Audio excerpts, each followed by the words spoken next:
তার কি হলো? কিছুই হইলো না। মানে? মানে চাকরি এত সোজা মা? হে টাকা চাইলে 1 লাখ, এটা বলে বড় অফিসারে ঘুষ দিতে হইব। কই থেকে দেবো? তুমি দিতে পারবা? হ্যাঁ, 2000 টাকা চাইতেছে কতদিন ধরে, তাই পারো না? আর 1 লাখ আমি তো না করে দিচ্ছি। মা এদিকে আহো, আহো, তোমার সাথে কথা আছে, একেবারে সিরিয়াস। বহো। কি? আমার 2000 টাকা দিবা। কি করবি? মা, এই বেকার বইয়া খাইতে ভাল লাগে না। রোজি সত্যি কইছে, আমারও লজ্জা লাগে। 2000 টাকা দিয়ে কি করবি? ব্যবসা করবো মা। 2000 টাকা দিয়ে কিসের ব্যবসা করবি?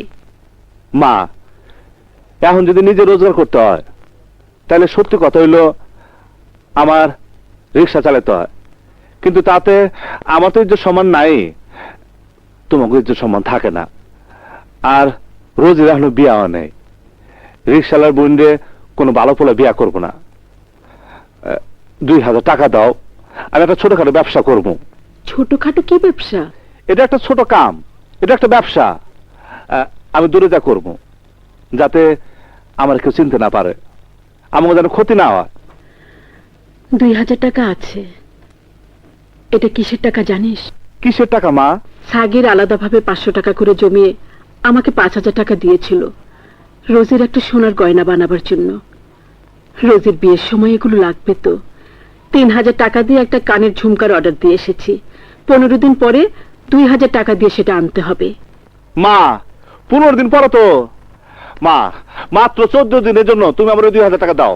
14 দিন পরে আমি তোমার 5000 টাকা দিয়ে দিতে পারবো। মা, বিশ্বাস করো, আমার এই বেকার জীবন আর ভালো লাগে না মা। আমার আর ভালো লাগে না মা। মা দাও, মা দাও, দাও মা। আচ্ছা আচ্ছা, যা যা, হাত মুখ ধুয়ে আয়, নাস্তা কর, দেবো।